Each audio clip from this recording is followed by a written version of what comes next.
전 세계에 계신 아투TV 시청자 여러분 반갑습니다. 오늘 2025년 4월 29일 오전 10시입니다. 아투TV 이영풍의 뉴스 브리핑 시작하겠습니다. 먼저 썸네일을 제가 보여드려야죠. 오늘 한덕수 권한대행이 5월 2일 날 국회에서 출마 예정이라는 기사가 지금 아시아투데이 메인 기사로 떴습니다. 이렇게 메인 기사로 떴습니다. 5월 1일 날 국회에서 출마 예정이다. 그럼 5월 1일 날 사퇴한다는 소리죠. 지금 한덕수 권한대행 비서실장, 공보실장, 그리고 정무실장 등이 지금 다 이제 사표를 쓰고 나가는 모양입니다. 그래서 미니 캠프를 차리는 모양입니다. 오늘 그 소식도 좀 전해드리고, 오늘 오후 2시에 국민의힘 2차 대선 2차 경선 컷오프 발표가 있습니다. 아마 2시 한 45분쯤에 김문수, 안철수, 한동훈, 홍준표 이 4명의 후보 중에 1, 2, 3, 4등이 누구로 나왔는지 아마 1등, 2등, 3등, 4등 이렇게 나올 것 같은데 그 발표가 있습니다. 그 이야기를 중심으로 오늘 좀 방송해 드리도록 하겠습니다. 예, 먼저 연합뉴스 기사부터 보겠습니다. 어제 국민의힘 2차 대선 경선 당원 투표율이 나왔습니다. 51%입니다. 51%. 기사 내용을 보니까 선거인단이 76만 5천 명. 그러니까 지금 국민의힘의 당원 중에 이 투표를 할 수 있는 인원이 76만 명이거든요. 76만 명.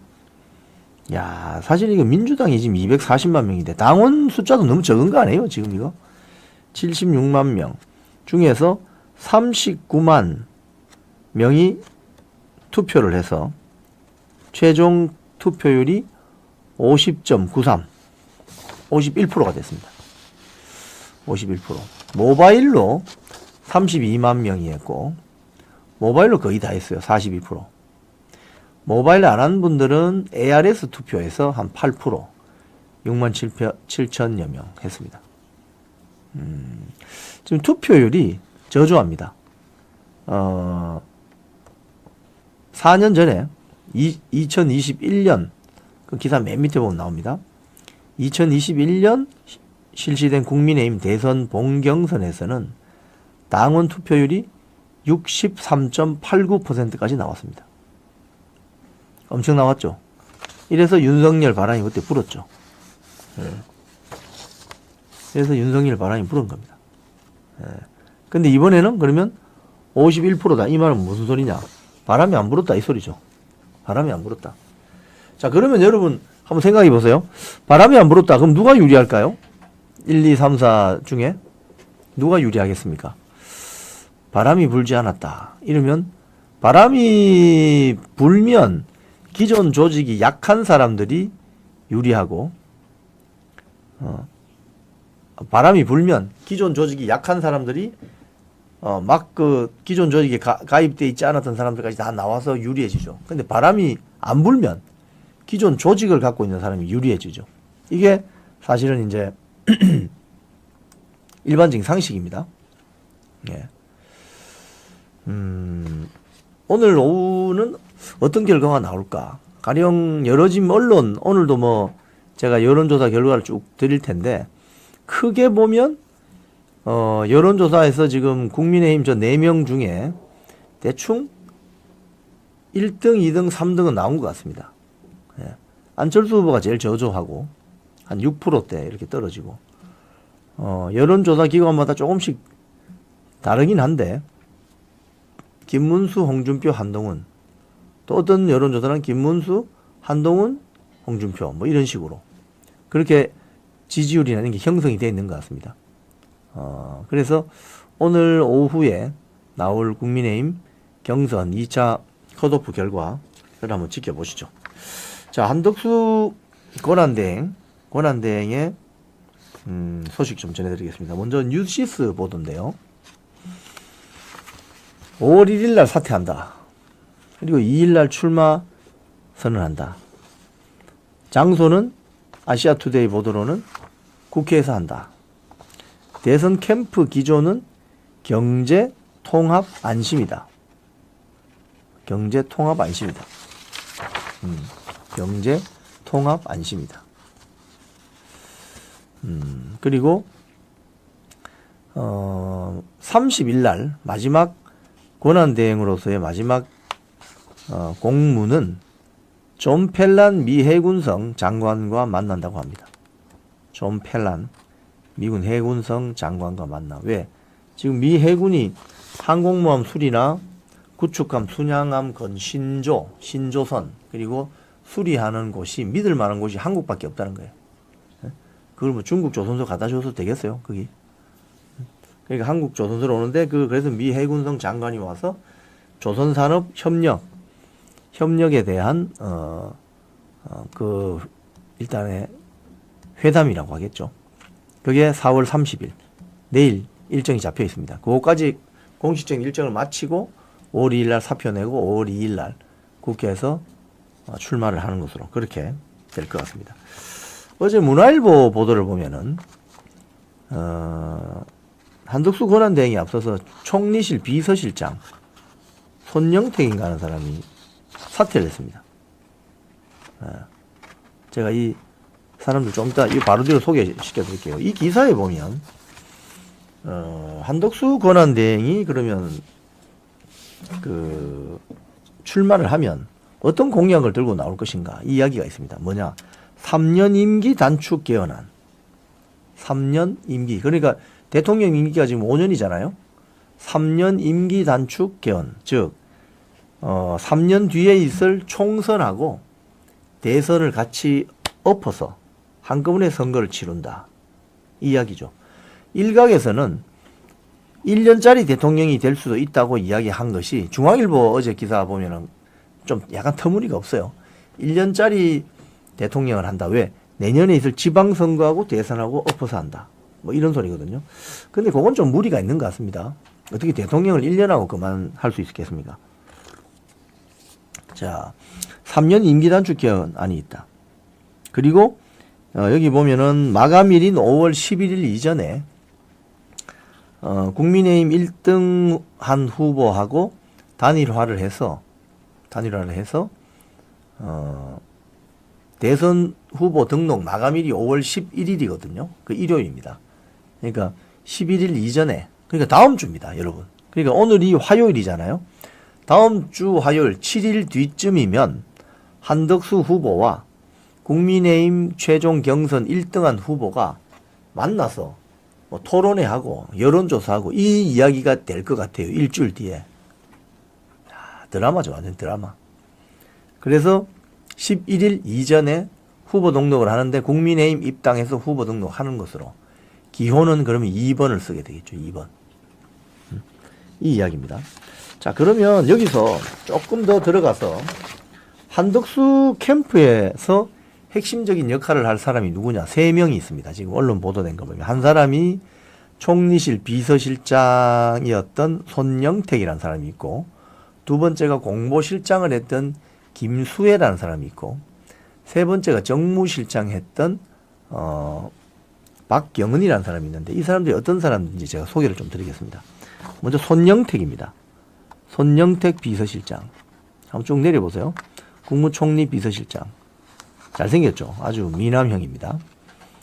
여기 보면 이 사람은 72년생이에요. 밑에 프로필이 나옵니다. 72년생이고, 변호사입니다. 변호사이고, 자유한국당 시절에 그 서울 양천구을 당협위원장을 했네요. 네. 양천구을 당협위원장. 네. 내려주시고. 그 다음에 나오는 사람이 총리실 공보실장 김수혜. 조선일보 기자입니다. 자, 오른쪽에 있는 게 손영택입니다. 왼쪽에 있는 사람이 김수혜. 총리실 공보실장 김수혜 전 조선일보 기자. 자, 이분의 프로필을 보면은 이분은 또 72년생인데 이분이 전라북도 김제 출신입니다. 김제 출신. 그러니까 지금 한덕수 권한대행이 원래 고향이 전주잖아요. 전주 옆이 김제 아닙니까? 그러니까 김제 출신이고 전남여고를 나와서 고대 서양사학과 졸업하고 조선일보에 입사해서 도쿄 특파원 지내고, 그리고 특이한 건 문재인 정부 때 2019년에 쿠팡의 홍보 총괄 전무를 했대요. 저걸 보면은 사실은 조선일보 기자 출신이 문재인 정권 시절에 쿠팡의 홍보 총괄 전무를 한다? 기업들이 보통 사람들이 아니잖아요. 근데 왜 김수혜 전 조선일보 기자를 쿠팡의 홍보 업무 담당하는 전무를 시켰을까? 그리고 결국은 한덕수 권한대행 쪽으로 가서 일한다. 이게 이제 여러분 한번 여러 가지 한번 유추를 해보세요. 결국 한덕수 권한대행의 그동안의 정치 여정을 보면 문재인, 노무현, 그죠? 그리고 윤석열 이런 식으로 좀 좌우를 넘나드는 그런 과정이 있었다. 자, 그리고 한 번 더 볼 사람은 박경은이라는 사람입니다. 이 정무실장인데, 네, 정무실장. 이분은 기본적으로 경기도 출신인데 1970년생입니다. 밑에 보면은 이분은 기본적으로 부산시장 박형준 사람이에요. 처음에 이 정치계에서 뭘 했느냐, 저기 보면은 박형준 국회의원 보좌관. 네. 처음에 저 위쪽에 보면은 박형준 국회의원 보좌관을 했습니다. 박형준 당시 국회의원은 부산 수영구, 지난번 대선 때 그 장해찬이 공천 취소됐던 수영구에서 국회의원 했습니다. 자, 내려주시고. 그리고 이 세 사람입니다, 결국은. 그러니까 손영택이라는 변호사 출신의 서울 양천구을 당협위원장 했던 자유한국당 시절에 그 사람 한 사람, 비서실장. 공보실장은 김수혜라는 조선일보 기자 출신이고 문재인 정권 때 쿠팡 홍보 전무로 갔던 사람.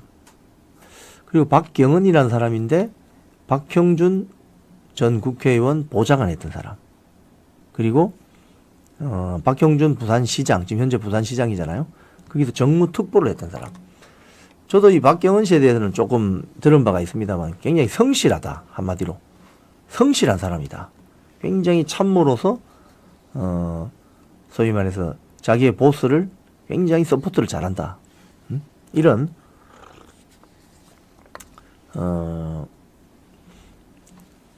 평가를 받습니다. 자, 그러면 이제 이 한덕수 캠프는 사실은 이제 미니 캠프가 되겠죠. 왜냐하면 5월 1일 사표를 내고 5월 2일 금요일이죠. 출마 선언을 하면 5월 3일 날 바로 국민의힘 경선 1등이 정해집니다. 그러면 그 정해진 그 사람하고 주말에 만나서 협의를 하겠죠. 어떻게 후보 단일화를 할 건지. 근데 이 과정에 이낙연 또 변수도 있어요. 이낙연 변수.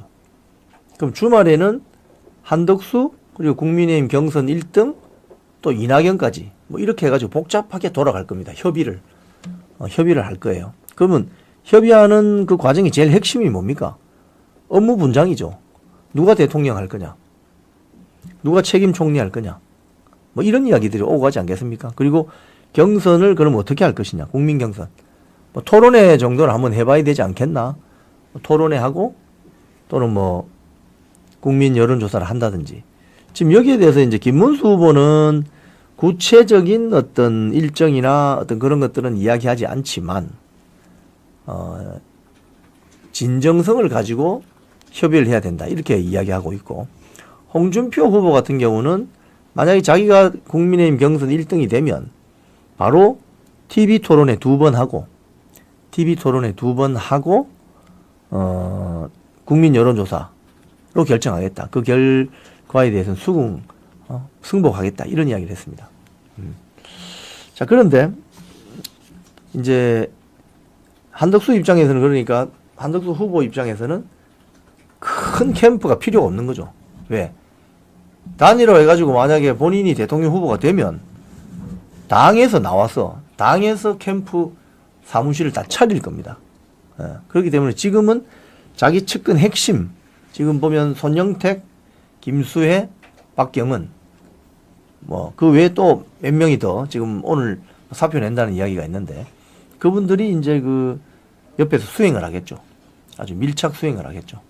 근데 결국 만약에 국민의힘 당 대선 후보가 되면 당 조직이, 당 중앙당 조직이 들어와서 이제 케어를 하기 때문에 지금은 한덕수 후보, 이제 후보라고 합시다. 후보 입장에서는 뭐 큰 캠프를 차릴 필요가 없는 거죠. 네, 그렇게 지금 돌아가는 것 같습니다. 자, 여론조사 한번 봅시다. 펜앤마이크 기사인데요. 한덕수 후보가 범여권 후보 중에서 이재명하고 3자 대결을 했을 경우에 지지율이 가장 격차가 적다. 자, 여기서 일단 보세요. 여기서 재미있는 것은 김문수가 이재명하고 붙으면 33.2가 나옵니다. 서브 타이틀에. 그 다음에 홍준표가 붙으면 32.7이 나옵니다. 한동훈이 붙으면 26.1로 뚝 떨어지죠. 안철수는 21%로 더 떨어집니다. 자, 이 말은 오늘 이 여론조사를 보면은 오늘 오후에 발표될 국민의힘 대선 경선 1등, 2등이 누구로 나올 가능성이 큽니까? 김문수, 홍준표 나올 가능성이 크죠. 김문수와 홍준표 차이는 불과 얼마 되지 않습니다. 한동훈부터 뚝 떨어지죠. 그럴 가능성이 있어 보이고 이 여론조사로만 보면 자, 그러면 한덕수, 그러니까 이준석 개혁신당 후보가 자기는 이번에 보수 단일화에 참여하지 않겠다 이렇게 선언을 했기 때문에 그러면 이준석이 끝까지 완주한다고 보고 한 명씩 집어넣어서 여론조사를 해봤어요. 자, 이재명, 한덕수, 이준석이 되었을 때 이재명이 46.5, 한덕수 38.1 이렇게 나오는 거죠. 저 말은 이준석까지 다 엎어버리면 한덕수가 이긴다는 소리죠. 그렇죠? 예. 자, 그 다음 밑에 가보세요. 그 다음 안철수인가요? 김문수인가요? 그래프가 있습니다. 한덕수 밑에. 네. 김문수로 가면 약간 떨어져요. 33.2. 이준석이 9.3. 만약에 김문수, 이준석이 합친다고 해도 거의 비슷해지겠네요. 예. 자, 그 다음에 안철수입니까? 그 다음 한동훈이네요. 한동훈은 뚝 떨어지죠. 26.1. 이준석하고 같이 연합할 리는 없겠지만 연합해도 안 되는 거죠. 자, 안철수 말할 것도 없습니다. 안철수, 이준석 연합해도 안 됩니다. 이재명에게. 그러면 홍준표 어떠냐? 맨 마지막에. 홍준표는 32.7이 나오죠. 그래서 만약에 저 이준석하고 같이 합친다 이러면은 한번 해볼 만한 게임이 되는 겁니다. 이런 식으로 나오는다는 거예요. 그래서 제일 위에 한덕수를 다시 한번 보면 38.1로 제일 많이 나온다. 왜 이 여론이 여기 보면 조사 대상이 전국에 만 18세 이상 남녀이고 응답자 수가 2,300명입니다. 응답률 5.4%. 휴대폰으로 자동 응답 휴대폰 ARS를 했는데 이게 왜 이런 결과가 나올까? 한덕수 일단 신드롬이라고 합시다. 이 지역별로도 보면은 한덕수 후보는 지역에서 서울 같은 경우 32.4% 나옵니다. 예, 거기 나오죠. 이재명이 50%인데 한덕수 32.4 나옵니다. 경기 인천에서도 38.8이 나옵니다. 대전 충청에서도 35.1, 광주 전남에서도 20.2, 대구 경북에서 53.1, 부울경에서 47.3. 그러니까 영남 지역에서도 한덕수 후보에 대한 지지율이 높게 나오죠.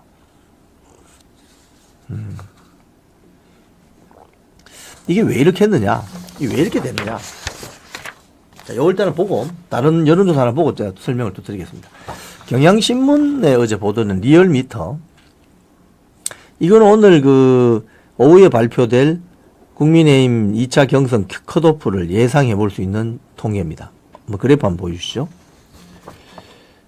이재명을 일단 뺍시다. 이재명은 민주당 뭐 단독 후보니까. 오른쪽에 김문수, 홍준표, 한동훈 이렇게 나오죠. 저기서 보면 김문수가 제일 높게 나오죠. 13.4. 13.4. 홍준표가 10.2. 한동훈이 9.7입니다. 그러니까 요걸 보면, 이 추세를 보면은 오늘 1등 할 사람, 1등 할 가능성이 높은 사람은 김문수, 2등 할 가능성이 높은 사람은 홍준표, 3등은 한동훈, 뭐 이렇게 갈 수도 있지 않겠나. 어? 아이고, 이 그래픽 고맙습니다. 그래픽 깔끔하네요. 조금 더 확대해 보세요. 예, 김문수, 홍준표, 한동훈 저렇게 나오는 거예요. 우리 오늘 PD님이 아주 오퍼레이팅이 화려합니다. 김문수, 홍준표, 한동훈 이런 식으로 나올 수 있다는 거예요. 아마 이게 지금 좀 대체적인 여론인데 모르죠. 어떻게 될지는. 자, 지금 보면은 이제 보시면은 한덕수 후보에 대한 지지율이 꽤 나옵니다. 특히 영남 지역에서. 왜 그렇겠습니까? 저는 여기서 소위 말해서 그 국민의힘, 이 앞에 미래통합당, 그 다음에 앞에 새누리당, 자유한국당, 새누리당 이렇게 된 거예요. 한나라당. 지금 여러분 투표 많이 그동안 해보신 분들은 한번 생각해 보세요. 한나라당 시절에 소위 말해서 이명박, 박근혜 그 시절에 국회의원들이 면면을 한번 생각해 보세요. 그러니까 뭐 대권 잠룡들도 많았고 또 이렇게 기라성 같은 정치인들이 좀 보였습니다. 근데 지금은 이게 박근혜 대통령 탄핵 이후에 벌어지는 현상인데요. 우파 진영의 소위 말해서 우파 정당에서 정치 활동을 오래 했던 사람들을 소위 말해서 당원들이나 전체적인 분위기가 뜨질 않습니다. 이게 심각한 문제입니다. 소위 말해서 자기 당의 대선 후보를 자기들 스스로 만들어내지 못하는 불임정당이 돼버렸나? 라는 우려의 목소리가 나오는 거죠. 지금 윤석열 대통령도 사실은 밖에 있는 사람을 모시고 온 거잖아요. 업어온 겁니다. 윤석열 대통령이 뭐 검찰총장 할 때까지만 해도 뭐 정치한다고 생각했겠어요? 근데 밖에서 모셔온 거예요. 그럼 이번에도 또 모셔온다? 이게 참 어떻게 보면 바람직스럽지 않은 겁니다, 이게. 사실 이 국민의힘이라는 대한민국 보수 우파 정당의 역사를 보면 어떻게 보면 이 족보를 보면 뭐 길게 뭐 저 건국 시절에 가면은 뭐 자유당부터 시작하겠죠. 이승만 전 대통령의 자유당. 그런데 그 자유당 이후에 예를 들자면 박정희 대통령 시절에 공화당, 그리고 전두환 대통령 시절에 민주정의당, 그리고 노태우, 김영삼, 김종필이 3당 합당하는 것이 1990년입니다. 1990년. 거기부터 또 새로운 역사가 시작되는 거거든요. 범보수가 연합 정당을 만든 거죠. 그때는 많은 기라성 같은 정치인들이 영입이 됐습니다. 가령 지금 홍준표, 김문수 다 그때 들어왔습니다. 그게 언제죠? 35년 전. 35년 전에 김문수 같은 사람은 완전히 급진 좌파 운동을 하고 있었는데 노동 현장에서 그걸 YS가 픽해서 끌고 들어온 거예요. 홍준표는 모래시계 검사라고 하잖아요. 완전히 그냥 자기 선배 검사도 잡아 넣어버리는. 처음에 강력부 수사를 해서 전국의 조폭들을 두렵게 만들었던, 조폭들이 두려워하는 검사, 그리고 모래시계 검사, 이런 사람들이 소위 말해서 그 당시에 민주자유당이죠. 민자당에 끌어들이고 거기서 신한국당을 만들어내는 그런 일들이 있었단 말입니다. 그게 35년 전입니다. 35년 전에는 그런 어떤 당의 지도자들이 35년 전이면 지금 김문수, 홍준표 후보가 70대 초반, 70대 중반이잖아요. 그럼 35년 전이면 나이가 몇 살이었습니까? 40대입니다. 40대. 네. 40대였던 한창 일하고 있는 그런 사람들을 끌어들여서 젊은 피라고 수혈을 한 거예요. 근데 지금 여러분 40대 정치인들 몇 명 있습니까? 지금 국민의힘 안에. 강북 쪽에 있는 김재섭이나 경기도 가평에 있는 또 누구죠? 그 의원이나 김 무슨 용이죠? 그런 의원이나. 그러니까 한동훈 같은 생물학적으로 50대 초반이라는 이걸 강점을 내세우는 후보가 나타난다 이거예요. 그러니까 이념적으로, 이데올로기적으로 대한민국 자유민주주의를 지켜야 되겠다는 사상적으로 검증된 사람들이 아니라 어디서 줄 타고 들어와가지고 저 젊은데요? 저 3050인데요? 이러면 다 받아주는 이런 문화가 형성된 거 아니냐. 이건 국민의힘 내부, 그러니까 이 대한민국 우파 정당 플랫폼 중에 가장 큰 국민의힘 플랫폼이 가지고 있는 문제다. 즉, 소위 말해서 2030 세대들은 취업도 해야 되고 또는 결혼도 해야 되고 이러기 때문에 정치 일선에 직접 적극적으로 뛰어들지 못한다고 하더라도 40대 초반에 있는 어떤 젊은 정치인들, 상대적으로 젊은 정치인이죠. 그 정치인들에게 기회를 주는 보스가 있느냐. 최소한도로 이 방송 보시는 여러분 YS 대통령, DJ 대통령에 대해서 호불호가 있죠.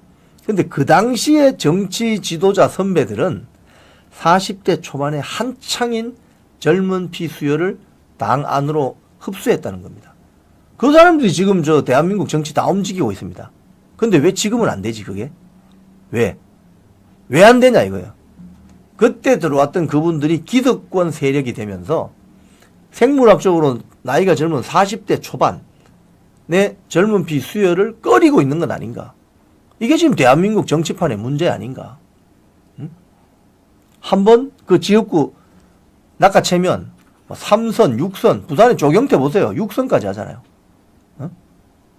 그게 체질화되면서 이 기존의 국회 정치가 아주 구태의연하고 국민들과는 자꾸 국민들의 실생활하고는 괴리가 되는 이런 구태의연한 정치판이 벌어지는 거 아닌가 이런 생각을 해본다는 거예요. 지금 사실은 지금은 과거에는 소장파들이 소신 있는 목소리를 내곤 했는데 지금은 없다. 그러니까 초선들, 그러니까 소장파들이 목소리를 내야 되는 거예요. 소장파들이. 초선 재선에서 신선한 목소리를 내고, 아니 김영삼, 김대중 그 시대에는 40대 기수론 이래가지고 다 나가라 이랬지 않습니까? 그러니까 그 당시에 이제 소위 구파, 신파 그 시절에는 우리 40대 기수론 내세우는 우리 젊은 아이들 구상 유치, 엄마, 한테서 먹던 전 냄새 난다. 이런 이야기를 하면서 또 서로 힐난하고 그런 시절이 있었단 말입니다. 근데 지금은 40대 기수로는 고사하고 40대 국회의원들이 별로 없어요. 이게 왜 이러냐, 이거 왜. 그러니까 젊은 정치인들이 육성이 되지 않는 이런 구조다 이겁니다. 동맥경화 걸렸다 이 말입니다. 반면 민주당은 어떻습니까? 민주당은 이념적으로 소위 말해서 아스팔트에서 화염병 던지던 그 선수들이 계속 발굴이 되어서 소위 말해서 국가보안법 위반하고 건조건조물 방화 이런 사건으로 투옥된 전력 있는 자들이 국회의원 배지를 달고 국회를 점령했습니다. 그러니까 정작 싸움이 붙으면은 입법 전쟁이 벌어지면 한쪽은 죽을 각오를 하고 싸우는데 한쪽은 슬그머니 도망가는 이런 형국이 아니냐. 그래서 지금 밀리는 거 아니냐. 노인당만 그래요. 그래서 경로당이라는 소리 나오는 거예요. 경로당 아니냐. 그리고 사법고시 출신이 왜 이래 많냐. 율사당 아니냐. 이런 이야기가 나오는 거예요. 부자당 아니냐. 평균 재산도 보면은 국민의힘 국회의원들 한 35억 평균. 민주당은 한 17억. 그 진보당은 5억. 이런 식으로 된다는 거예요, 그게. 그러니까 이런 어떤 내부적인 문제들이 해소되지 않는 한 이번 대선뿐만이 아니고 다음 대선에서도 또 밖에서 사람을 데리고 오는 이런 일이 벌어질 수 있다는 거예요. 이게 굉장히 좋지 않은 신호입니다, 사실은. 지금 이재명 민주당 세력을 꺾기 위해서는 반 이재명 깃발을 드는 모든 세력은 껴안아야 된다. 이런 현실적인 이제 요구가 있는 거죠. 이재명 민주당 되면 저 나라 망한다. 이렇게 생각을 많이 하니까. 그럼 이재명만 대통령 안 되게 만들 수 있으면 다 와야 된다. 근데 정작 그 내용물들을 보면 이게 문제가 아주 심각하다는 거죠. 문제가. 그런 어떤 내용들이 있고, 또 이 댓글에 뭐 자유통일당 뭐 이렇게 이야기 하셨는데, 지금 사실은 우파 정당, 좌파 정당으로 나누면 자유통일당, 자유민주당, 우리공화당은 강성 우파죠. 안보 문제라든지 대북관계 문제는 굉장히 강경한 목소리를 내는 우파들이죠. 반공 이데올로기 철저하고. 국민의힘은 중도 우파로 볼 수 있죠. 그죠? 자, 근데 민주당은 전 중도 좌파죠. 진보당 지금 완전 급진 좌파죠. 정의당 말할 것도 없고, 뭐 기본소득당 뭐 등등. 자, 그러면 그동안 우파 정당의 가장 큰 플랫폼이라고 할 수 있었던 국민의힘이 소위 말해서 자기들 4촌 정당, 6촌 정당, 8촌 정당, 심지어 10촌 정당을 그동안 좀 배려하고 챙겼느냐? 전혀 그렇지 않습니다. 지난번 총선 때 보셨다시피 이재명 민주당은 비례정당 또는 공천하지 않는 걸로 해서, 진보당 같은 경우는 울산에 공천 안 했어요, 한 군데. 그래서 지금 진보당 원내대표입니까? 하는 진종호는 현대자동차 그 노동자들이 많이 사는 울산 북구인가요? 거기서 당선이 됩니다. 현역 의원을 하나 만들어내요. 그리고 비례대표로 2명 만들어냅니다. 그럼 3명의 국회의원이 되어서 국고 보조금을 받으면서 정당 활동을 하게 됩니다. 조국당 마찬가지죠. 조국당은 민주연합이라는 어떤 선거 당시에, 그러니까 거기에 진보당, 조국당 다 들어간 거죠. 기본소득당 다 들어가는 거죠. 그래서 소위 말해서 좌파 진영의 4촌, 6촌, 8촌도 뺏지 않아 달 수 있도록 배려를 한 겁니다. 근데 국민의힘은 배려를 하나요? 안 하죠. 안 하고 한동훈 같은 자들이 들어와서 완전히 공천이 엉망돼 버렸죠. 대구의 도태우, 부산의 장해찬이 잘려내면서 영남의 투표율이 떨어지도록 만드는 이 어처구니 없는 어떤 결과를 도출하는 거죠. 그러니까 투표장에 내가 나가고 싶어야 되지 않습니까? 그래서 국민의힘이라는 정당 플랫폼을 지키면서, 기본적으로 지키면서 자유통일당이나 자유민주당, 이번 자유민주당 고영주 대표가 있는 자유민주당은 김문수 후보를 지지 선언했습니다. 자유통일당, 자유민주당, 심지어 조원진 우리공화당까지 안아야 된다는 거예요. 안는 방법은 뭡니까? 자리 주면 되는 거 아닙니까? 자리 주면 되잖아요. 가령 예를 들자면 공천을 할 때 지난번 민주당처럼 울산 북구는 우리가 공천하지 않을게, 진보당 니들이 공천해라. 그러면 진보당 후보하고 국민의힘 후보하고 붙을 거 아닙니까? 그럼 거기에 현대자동차 노동자들이 많이 사는 곳이니까 진보당 유리하죠. 그런 식으로 한 의석을 챙겨준다는 겁니다. 근데 국민의힘은 왜 그렇게 하지 못할까? 가령 국민의힘 당세가 강한 영남 지역에 몇 군데를 자유통일당이나 자유민주당에게 공천 배려하면 안 됩니까? 거기 배려해서 그 공천을 하지 않고 자유민주당이나 자유통일당 후보가 그러면 거기서 공천을 받아서 한번 경쟁을 해봐라. 왜 이런 도전이나 실험을 왜 안 하죠? 그러면 자유통일당 당원들이나 자유민주당 당원들이 거기 가서 선거운동을 할 거 아닙니까? 그러면 4촌, 6촌, 8촌이 뭐라도 하나 할 수 있도록 배려를 해주면 안 되냐 이거예요. 왜 그런 배려를 안 하죠? 그런 배려를 하지 않고 제대로 하는 사람도 잘라내버리잖아요. 응? 자유민주주의 정신이 투철한, 이념적으로 검증된 저는 도태우, 장희찬 같은 일원이 되겠냐 이거예요. 일원이. 응? 그리고 도태우 뭐 변호사 이야기 나와서 드리는 말씀은, 도태우 변호사 공천 취소된 자리에 뭐 외교부 출신 뭐 누군가를 넣었는데 그 사람은 뭐 문재인 시기, 뭐 노무현 시기에 뭐 이 참 믿기 어려운 발언을 한다든지 뭐 예를 들자면 그런 것들이 유권자들로 하여금 야 이게 뭐 왜 이러지? 그럼 투표장 가고 싶겠어요? 기권표가 나오는 거죠. 뭐 이 방송 보시는 여러분들 뭐 그래서 이 점을 여기 이제 6487님 말씀하셨지만 이 점을 좌파들이 너무 잘 아는 거예요. 국민의힘이 자유통일당이나 자유민주당이나 우리공화당하고 연대할 의사가 좀 없는 것 같아. 이러니까 어떻게 작전을 쓰느냐. 극우 프레임이다. 극우 프레임. 야, 저 당은 말이야. 극우야, 극우. 극우니까, 야, 국민의힘, 니들은 쟤들하고 놀면 안 돼. 극우 프레임을 씌워버리는 거예요. 그러니까 그 국민의힘이 아닌 다른 당들이 주최하는 집회 현장에 가서 사진 한번 찍히면, 야, 저거 극우 정치인이다. 이러니까 거기 가기를 싫어하는 거예요. 그 결국 어떻게 되냐. 고립되는 거예요, 고립. 정치란 것은, 여러분, 선거란 것은 수화가 아닙니다. 산수입니다, 산수. 산수.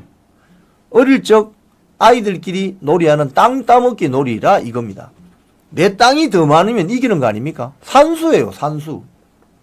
이 수학이 아닙니다, 고차원적인.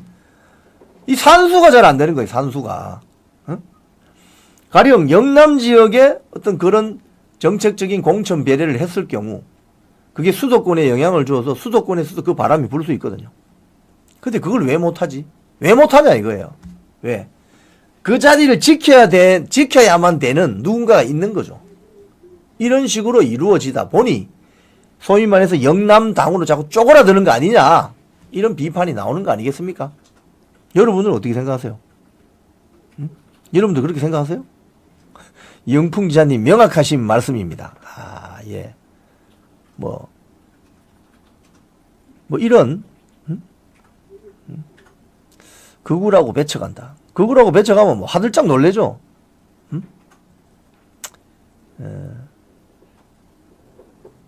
그래서 저는 이 보수우파 정당 플랫폼이 앞으로 더 융성하고 잘 되는 방법은 연대를 해야 된다 이겁니다. 연대. 연대가 영어로 alliance입니다. 연대가 뭐죠, 여러분? 연대. 자리 나누는 겁니다. 자리 나누는 거. 내가 다 혼자 먹으려고 하지 말고 그 자리를 나눠줘야 돼요.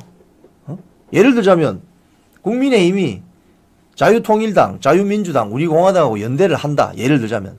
그러면은 집권했을 때, 자, 뭐 가령 이건 뭐 저희 내피셜입니다.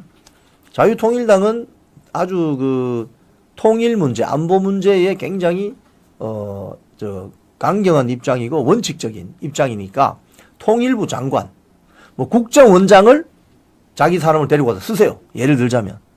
예? 또 뭐 자유민주당, 거기도 뭐 이런 게 있으니까 거기는 그러면 뭐 예를 들자면 뭐 행안부 장관 합시다. 뭐 이런 식으로 할 수 없냐 이거예요. 왜 이게 안 되냐는 거예요. 예? 1999년 그러니까 그 김대중 정부 시절에 김대중 전 대통령이 YS의 3당 합당으로 완전히 그때 그 당시에 평화민주당이죠. 완전히 그냥 호남 지역당으로 쪼그라들었어요.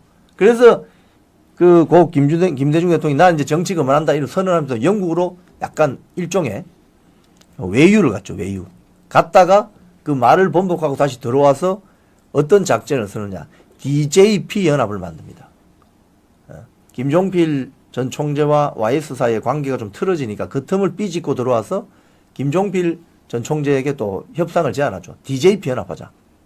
호남과 충청이 연합해서 한번 집권해보자. 그리고 집권하잖아요. 결국. 집권합니다. 집권해서 그 당시에 제가 현장 기자 시절에 해양수산부 장관 몫을 JP에게 줍니다.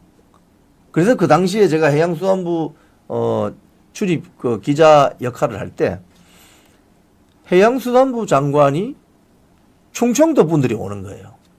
특히 충청북도 출신들, 바다를 본 적이 없는 어릴 때 충청북도 출신들이 와요. 그래서 그때 신한일업협정 문제가 터지면서 난리가 났었습니다. 자, 그런 식으로 일종의 협상, 연대, 자리 나누기를 하면 할수록 내 땅이 넓어지지 않습니까? 이게 중요한 것이지. 지금 국민의힘 내부의 일부 정치 오래 하신 분들 보면 이 당의 전체적인 영역을 넓히는 것보다는 내 사람들 자리 챙겨주기에 급급한 게 아니냐. 이런 비판이 나오는 거예요. 그 사람들 자리 챙겨주면은 자기는 그 사람들한테 좋은 소리 듣겠지만 결국 그 사람도 그 자리에서 은퇴할 거 아닙니까? 은퇴하고 나면 당은 쪼그라들죠.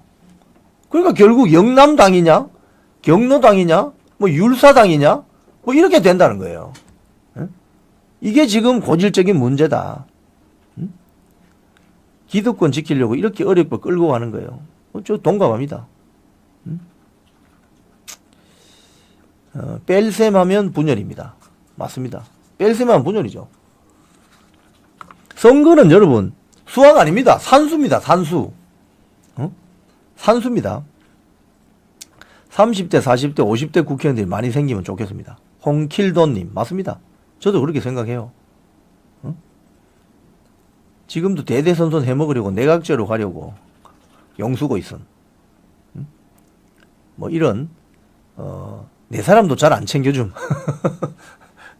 네, 자 제가 오늘 뭐 장황하게 이야기를 하는데, 자 김문수 캠프 이야기 좀 하겠습니다. 오늘 한덕수 이제 후보의 출마선언, 김문수 어떻게 반응하느냐? 단일화에 중요한 건 진심이다. 이전 투구는 안 돼. 이런 이야기를 했습니다. 이전 투구는 안 돼. 욕심을 내서 하는 것이 아니다. 진심으로 가지고 단일화 협상에 임해야 된다. 이렇게 이야기하고, 홍준표 한겨레 신문 보면 노무현처럼 국민만 보고 간다. 이건 뭐냐면 2002년도 노무현 당시 민주통합당 대선 후보가 결정이 되었는데, 노무현은 민주통합당의 주주가 아니었잖아요. 그 당내 주주들이 야 정몽준하고 합쳐야 된다. 그래야 이긴다고 한 거죠. 그래서 협상을 하죠. 그 이야기입니다. 그래서 홍준표 후보는 내가 대통령 못 돼도 실패하는 거 아니다. 만약에 자기가 본선에서 저 국민의힘 후보로 1등을 하면 한덕수 권한대행하고 허심탄회하게 이야기해서 대통령 자리를 뭐 외교 대통령, 외교 통상 대통령으로 양보를 하고 본인은 책임 총리할 수도 있다. 이런 뜻으로 보여집니다. 자, 지금 한동훈은 뭐 하느냐? 지금 보수 유튜버가 한동훈 캠프를 공직선거법 위반으로 고발했어요. 자기한테 이 보수 유튜버가 아마 당원인 모양입니다. 문자가 11번이나 왔다는 거예요. 11번. 밑에 사진을 한번 보세요. 저는 선거 기간 동안 문자 11개 받았습니다. 공선법 59조 2항 보면 자동 동보 통신 방법으로는 8차례 이상을 넘길 수 없습니다. 근데 왜 11차례 왔을까? 그래서 공선법에 따라서 고발을 한다. 이야기입니다. 자, 그런데 여기서 우리가 좀 더 확인해 볼 필요는 있어요. 무슨 소리냐면요. 그 문자 보내는 회사에다가 전화번호를 왕창 넣어서 그냥 수만 건씩 한 번씩 쫙쫙 뿌리는 방법이 있고, 돈 많이 들어갑니다. 그게 하지 않고 휴대폰으로 19개씩 끊어서 보내는 방법이 있어요. 19개씩. 그러니까 번호가 내가 있는데 번호가 뭐 한 10만 개 있다 치면 19개씩 끊어서 보내는 방법이 있습니다. 요거는 자동 동보에 안 걸립니다. 그러면 한동훈 캠프가 어떤 그 문자 메시지 보내는 회사에 전화번호를 다 맡기고 한꺼번에 막 수만 개씩 쫙쫙 뿌렸다면은 이게 문제가 될 수 있죠. 8차례 이상 보냈다면. 근데 그게 아니고 휴대폰을 가지고 일일이 이렇게 19개씩 끊어서 보내면 그건 보낼 수 있는 거거든요. 그래서 그 부분이 아마 가려질 것 같습니다. 그리고 어제 한동훈이 권영세 비대위원장에게 그 왜 한덕수 후보에게 단일화 요청을 했느냐, 이 부적절하다 이렇게 어필을 했습니다. 이 패배주의 아니냐. 뭐라고 했냐면 국민의힘은 보수를 대표하는 정당이고 자기는 국민의힘에서 승리할 것이고 승리할 자신이 있다. 국민의힘 경선 진행되는 과정에서 자꾸 한덕수 권한대행을 출마하라고 그런 얘기하는 건 좋아 보이지 않는다. 그건 패배주의 아닌가. 내가 이길 수 있다. 이러면서 그 권영세 위원장이 본인 페북에다가 야권 원로 정치인에게, 이게 누구냐면 정대철이거든요. 정대철. 헌정회장. 향후 예상되는 반명 단일화나 소위 빅텐트 과정에서 우리 당을 도와달라고 부탁하는 것이 뭐가 부적절하고 왜 패배주의인지 모르겠다. 이렇게 어필을 했다고 합니다. 자, 이낙연 씨도 대선 출마를 선언했습니다. 그러면서 그 새미래민주당 이 전병은 파시즘적 일극체제 저지가 시대적 요구다. 즉 이재명 대통령 되는 거 막아야 된다 이 소리죠. 자, 그러면 공당이라는 것은 집권을 위해서 만들어진 정치 결사체이기 때문에 대선 후보를 반드시 내야 됩니다. 그런데 지금 조국당 대선 후보 냈습니까? 안 냈습니까? 안 냈죠.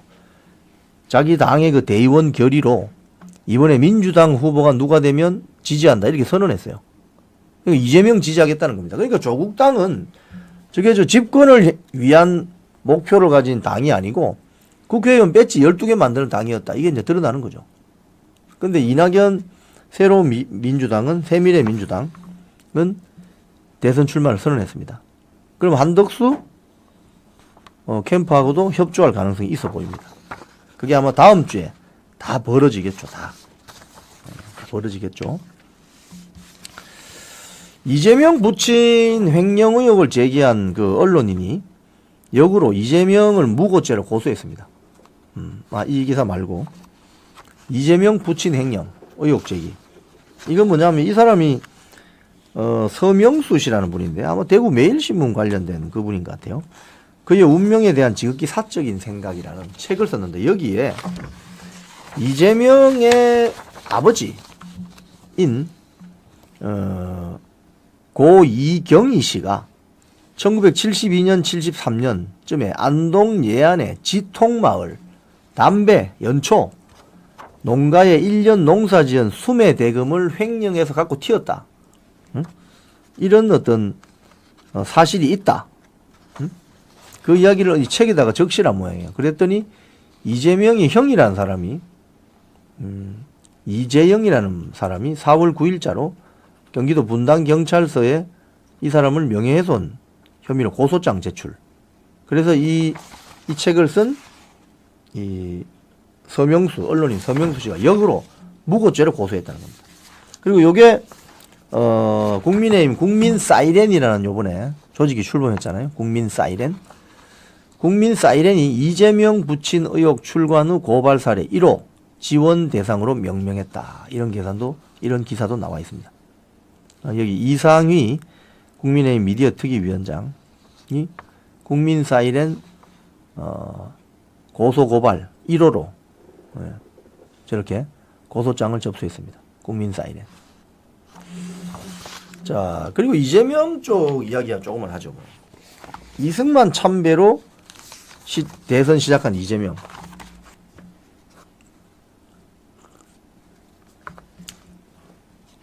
사진 한번 보여주실래요?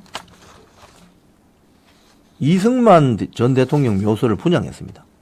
그리고 박정희, 김대중, 김영삼 전 대통령 순서로. 놀랍지 않습니까? 왜 놀라우냐? 이재명 후보가 21년 기사인데 미군 점령군 맞다. 미군 점령군 맞다. 동아일보 미군 점령군 맞다. 이런 주장을 한 적이 있어요. 여기 보면은 무슨 행사에 가가지고 친일 세력들이 미 점령군과 합작해서 지배 체제를 그대로 유지하지 않았나. 친일 잔재가 완전히 청산되지 못하고 여전히 남아있다. 이게 지금 대한민국 좌파들이 틈만 나면 이야기하는 거거든요. 우리나라가 건국될 때 그리고 북조선이라는 나라가 시작될 때 친일 출신 장관들이 더 많은 체제가 북한이었습니다. 김일성이 친일 인사들 더 많이 장관을 썼어요. 이승만 대통령은 친일 인사도 조금 있었지만 민족 독립운동 한 사람들을 더 많이 썼습니다. 그러니까 좌파들의 이런 프레임에 그동안 많은 대한민국 국민들이 오염되어 있던 거죠. 이렇게 말했던 자가 미군을 보고 점령군이라고 말했던 자가 어떻게 이승만 전 대통령 묘소에 가서 참배하면서 대선 일정을 시작하느냐 이거예요. 이건 뭐다? 쇼다. 한마디로 쇼다. 그리고 수면 밑에서는 무슨 짓을 하고 있느냐 이런 거죠. 조선일보, 민주당 탄핵 찬성한 국힘 김상욱이 영입 시도를 하고 있다. 결국 김상욱이는 울산 남구갑의 김상욱이는 민주당 가서 정치해야 되는 사람이다. 이현주나 저런 사람들처럼. 이것도 일종의 쇼를 하면서도 밑으로는 배지 하나 더 지금 잡아오려고 하는 거죠. 또 중앙일보 기사 보면 이회창의 재갈공명, 윤여준 영입, 선대위도 중도보수 이런 식으로 기사를 생산하고 있는 겁니다.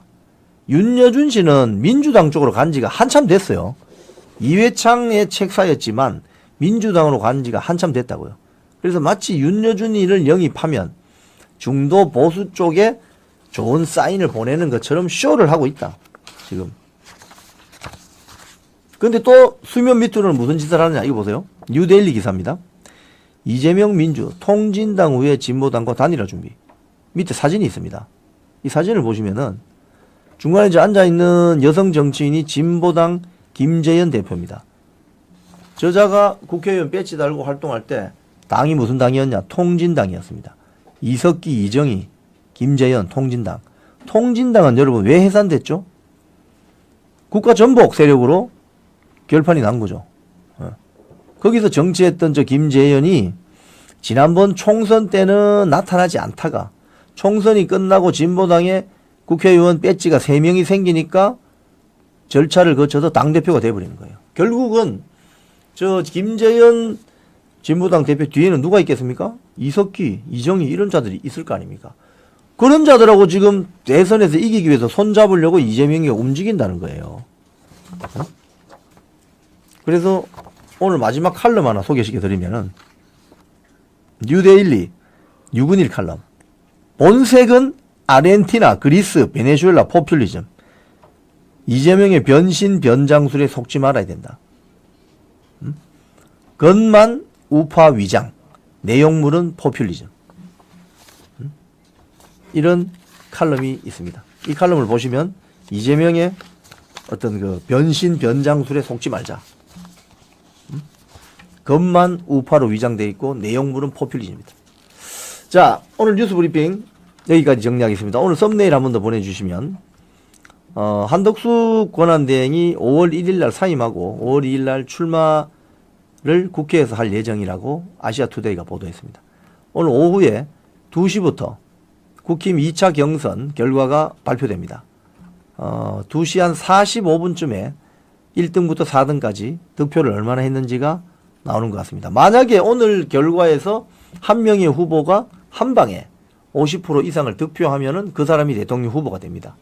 그렇지 않고 표가 갈라져서 50% 이상 넘는 사람이 없으면 1등, 2등이 결승전에 진출합니다. 1등, 2등이 결승전 진출해서 그 전에 직전 토론회 한번 하고 이번 주 토요일 날 5월 3일 최종 국민의힘 대통령 후보가 정해집니다. 그리고 나면 한덕수 권한대행과 어떤 협상이 들어가겠죠. 자, 오늘 오후에 또 이 부분을 여러분들 한번 예의주시해 보시기 바랍니다. 많은 분들 들어오셨습니다. 오늘 댓글도 많이 써주셨네요. 감사합니다. 자, 저는 내일 같은 시간에 뵙겠습니다. 고맙습니다.